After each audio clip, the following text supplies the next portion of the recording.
ಚಿಕ್ಕಬಳ್ಳಾಪುರದ ಜಿಲ್ಲೆಯಲ್ಲಿ ಕಂದಾಯ ಸೇವೆಗಳ ಸಮರ್ಪಣಾ ಸಮಾವೇಶಕ್ಕೆ ಭಾಗವಹಿಸಿರ್ತಕ್ಕಂಥ ಶ್ರೀಯುತ ಕಂದಾಯ ಸಚಿವರಾದಂಥ ಶ್ರೀಯುತ ಕೃಷ್ಣ ಬೈರೇಗೌಡ ಸರ್ ಅವರೇ, ಉಸ್ತುವಾರಿ ಸಚಿವರಾದಂಥ MC ಸುಧಾಕರ್ ಅವರೇ, ಹಾಗೂ ವೇದಿಕೆ ಮೇಲಿರ್ತಕ್ಕಂಥ ಎಲ್ಲ ಗಣ್ಯರೇ, ಎಲ್ಲ ಹಿರಿಯ ಅಧಿಕಾರಿಗಳೇ, ಮುಂಭಾಗದಲ್ಲಿರ್ತಕ್ಕಂಥ ಎಲ್ಲ ರೈತ ಬಂಧುಗಳೇ, ಈ ಒಂದು ಕಾರ್ಯಕ್ರಮ ವಿಶಿಷ್ಟವಾದಂಥ ವಿನೂತನವಾದಂಥ ಒಂದು ಕಾರ್ಯಕ್ರಮ ಅಂತ ನನ್ನ ಭಾವನೆ. ನಮ್ಮ ರಾಜಕೀಯ ವ್ಯವಸ್ಥೆಯನ್ನ ನಾವು ಗಮನಿಸಿಕೊಂಡು ಬಂದಾಗ ನಾನಂತೂ ರಾಜಕೀಯದಲ್ಲಿ ಎಲೆಕ್ಷನ್ ಅಲ್ಲಿ ಬಂದು ಈಗ ತಾನೇ ಗೆದ್ದಿದ್ರು ಕೂಡ 2 ವರ್ಷಗಳ ಹಿಂದೆ ಸುಮಾರು 45-50 ವರ್ಷಗಳ ಹಿಂದಿನಲ್ಲೂ ಕೂಡ ಈ ರಾಜಕೀಯ ವ್ಯವಸ್ಥೆಯನ್ನು ಗಮನಿಸಿಕೊಂಡು ಬಂದಿದ್ದೇನೆ.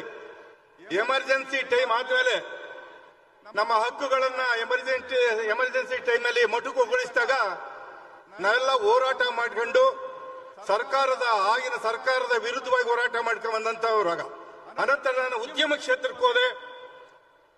ರಾಜಕೀಯಕ್ಕೆ ಈಗ ತಾನೇ ಕೆಲವೇ ವರ್ಷಗಳಿಂದ ಬಂದಿದ್ರು ಕೂಡ ರಾಜಕೀಯದಲ್ಲಿ ಯಾವ್ಯಾವ ಸರ್ಕಾರಗಳ ಬರ್ತಿದ್ದೋ, ಯಾರ್ಯಾರು ಮಂತ್ರಿಗಳಾಗ್ತಿದ್ರು, ಯಾರ್ಯಾರು ಮುಖ್ಯಮಂತ್ರಿಗಳಾಗ್ತಿದ್ರು, ಅವರ ಕಾರ್ಯವೈಖರಿ ಹೆಂಗಿತ್ತು ಅನ್ನೋದನ್ನ ಕೂಲಂಕುಷವಾಗಿ ಗಮನಿಸ್ಕೊಂಡ್ ಬಂದಂತವ್ ನಾನು. ಇವತ್ತು ಈ ಕಂದಾಯ ಇಲಾಖೆಯನ್ನೇ ತಗೊಳ್ಳಿ, ಇವತ್ತು ಜಡ್ಡು ಬಿದ್ದಿದ್ದಂತ ಕಂದಾಯ ಇಲಾಖೆ ನನ್ನ ದೃಷ್ಟಿನಲ್ಲಿ.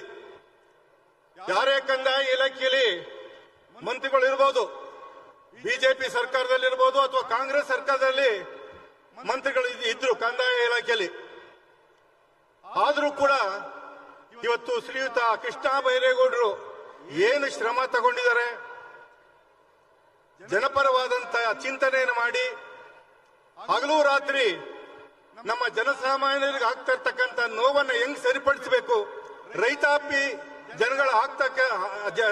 ಜನಗಳಿಗೆ ಕಂದಾಯ ಇಲಾಖೆಯಲ್ಲಿ ಏನಾರ ಕುಂದುಕೊರತೆಗಳಿದ್ರೆ, ಲೋಪದೋಷಗಳಿದ್ರೆ ಯಾವ ತರ ಸರಿಪಡಿಸಬೇಕು ಅನ್ನೋ ಒಂದು ವಿಚಾರದಲ್ಲಿ ಚಿಂತನೆಯನ್ನು ಮಾಡಿ ಕಾನೂನುಗಳನ್ನು ತಂದು ಅದನ್ನ ಅನುಷ್ಠಾನಕ್ಕೆ ತಂದಂತವ್ರು ಯಾರಪ್ಪ ಅಂತಂದ್ರೆ ಕೃಷ್ಣ ಬೈರೇಗೌಡರು.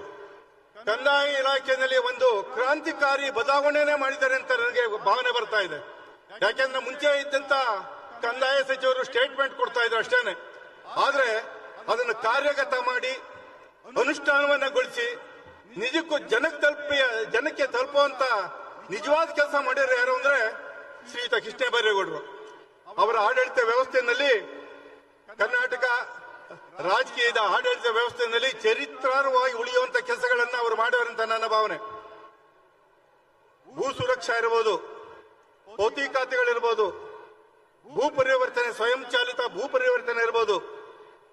ಹೀಗೆ ಹೇಳ್ತಾ ಹೋದ್ರೆ ಪ್ರತಿಯೊಂದೂ ಅಷ್ಟೇನೆ, ಆಫೀಸ್ ಈ ವ್ಯವಸ್ಥೆ ಇರಬಹುದು, ಪ್ರತಿಯೊಂದರಲ್ಲೂ ಕೂಡ ಚಾಲನೆ ತಂದು ಜನಸಾಮಾನ್ಯರಿಗೆ ಶೀಘ್ರದಲ್ಲಿ ನಿಗದಿತ ಸಮಯದಲ್ಲಿ ಕೆಲಸ ಆಗುವಂತ ವ್ಯವಸ್ಥೆಯನ್ನ ಮಾಡಿ ಇವತ್ತು ಎಷ್ಟೋ ಲಂಚ ಅವು ಇವು ನಿಮಗೆಲ್ಲ ಗೊತ್ತೇ ಇದೆ. ರೆವಿನ್ಯೂನಲ್ಲಿ ಮಧ್ಯವರ್ತಿಗಳಿರ್ಬೋದು, ಅಧಿಕಾರಿಗಳಿರ್ಬೋದು, ಅದಕ್ಕೆಲ್ಲ ಚಾಟಿ ಅವರ ಕಾನೂನು ತಂದಿರಿ ಈ ವ್ಯವಸ್ಥೆ ಮಾಡಿರೋದ್ರಿಂದಲೇ ಈ ಲಂಚದ ವ್ಯವಸ್ಥೆನೂ ಕೂಡ ಇವತ್ತು ಆಟೋಮೆಟಿಕ್ ಕೆಲಸ ಆಗೋದ್ರಿಂದ ಯಾವುದೇ ಲಂಚಗಳಿಲ್ದರೆ ಬಹಳಷ್ಟು ಆಟೋಮೆಟಿಕ್ ಕೆಲಸ ಆಗುವಂತ ಒಂದು ವ್ಯವಸ್ಥೆಯನ್ನ ಜಾರಿ ತಂದಿದ್ದಾರೆ.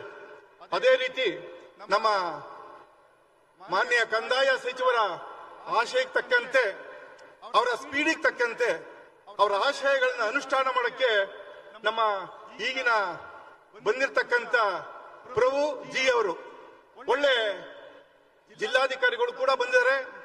ನಾವೆಲ್ಲ ನೋಡ್ತಾ ಇದ್ದೀವಿ, ನಮ್ಮ ಕೆಲಸಗಳನ್ನ ಅವರು ಕಡಿಮೆ ಮಾಡ್ತಾ ಇದ್ದಾರೆ. ನಾವೆಲ್ಲ ತಾಲೂಕು ಆಫೀಸಲ್ಲಿ ಅಲ್ಲಿ ಇಲ್ಲಿ ಬಡ್ಕೋಬೇಕಾಯ್ತು, ಕೆಲಸ ಆಗಿಲ್ಲ ಅದು ಇದು ಅಂತ. ಈಗ ಕೃಷ್ಣ ಬೈರೇಗೌಡರು ತಂದಿರೋ ಕಾನೂನು ಮತ್ತು ಅವರ ಚಾಟಿ ಬೀಸಿರೋದು ನೋಡಿದ್ರೆ, ಅದೇ ರೀತಿ ಅಧಿಕಾರಿ ವರ್ಗಗಳು DC ಅವರೆಲ್ಲ ಕೆಲಸ ಮಾಡೋದು ನೋಡಿದ್ರೆ ನಮ್ಮ ಕೆಲಸ ಕಡಿಮೆ ಆಗಿದೆ. ಆಟೋಮೆಟಿಕ್ ಗೆ ತಾಲೂಕಿನಲ್ಲಿ ಕೆಲಸ ಆಗುವಂತ ವ್ಯವಸ್ಥೆ, ಹಕ್ಕುಪತ್ರ ಕೊಡುವಂಥದ್ದು, ಈ ಖಾತೆಗಳು ಕೊಡುವಂಥದ್ದು, ಪ್ರತಿಯೊಂದು ವ್ಯವಸ್ಥೆ ಕೂಡ ಆಟೋಮೆಟಿಕ್ ನಮ್ಮ ಶ್ರಮ ಇಲ್ಲದೆ ಕೆಲಸಗಳು ನಡೀತಾ ಇದೆ. ಇಂಥ ಒಂದು ವ್ಯವಸ್ಥೆಯನ್ನ ತಂದುಕೊಟ್ಟಂತ ಶ್ರೀಯುತ ಕೃಷ್ಣ ಬೈರೇಗೌಡರಿಗೆ ಹೃದಯಪೂರ್ವಕ ಅಭಿನಂದನೆ ತಿಳಿಸ್ತೀನಿ. ನಿಮ್ಮ ವಿರೋಧಿಗಳು ಕೂಡ ನಿಮ್ಮ ಮೆಚ್ಚುವಂತ ಕೆಲಸವನ್ನ ಕೃಷ್ಣ ಬೈರೇಗೌಡರು ಮಾಡ್ತಾವ್ರೆ ಅಂತ ನನಗೆ ಅವ್ರ ರಾಜಕೀಯ ವಿರೋಧಿಗಳು ಕೂಡ ಮೆಚ್ಚಬೇಕು. ಅಂತ ಒಂದು ಕಾರ್ಯವನ್ನ, ಅಂತ ಒಂದು ಕೆಲಸವನ್ನ, ಜನಪರವಾದ ಕೆಲಸವನ್ನ ಖಂಡಿತವಾಗೂ ಕೃಷ್ಣ ಬೈರೇಗೌಡರು ಮಾಡ್ತಾವ್ರೆ. ಇಂಥ ಮಾನ್ಯ ಮಂತ್ರಿಗಳು ಕಂದಾಯ ಇಲಾಖೆ ಇರೋದು ನಮ್ಗೆಲ್ಲ ಹೆಚ್ಚಿನ ಗೌರವ, ನಮ್ಗೆ ಹೆಮ್ಮೆ ಅಂತ ನಾನು ಹೇಳ್ಕೊಂಡು, ನಿಮ್ಮ ಒಂದು ಕಾರ್ಯವೈಖರಿ ಇದೇ ತರ ಮುಂದುವರಿಯಲಿ. ನಿಮ್ಮ ಜನಪರ ಚಿಂತನೆ, ಜನರ ಕಷ್ಟಗಳಿಗೆ ಸ್ಪಂದನೆ ಮಾಡುವಂತ ಗುಣ ಮುಂದೂ ಕೂಡ ಮುಂದುವರಿಯಲಿ ಅಂತ ಕೃಷ್ಣ ಬೈರೇಗೌಡರಲ್ಲಿ ನಾನು ವಿನಂತಿಸಿ ನನ್ನ 2 ಮಾತುಗಳನ್ನು ಮುಗಿಸ್ತೀನಿ. ಎಲ್ಲರಿಗೂ ನಮಸ್ಕಾರ.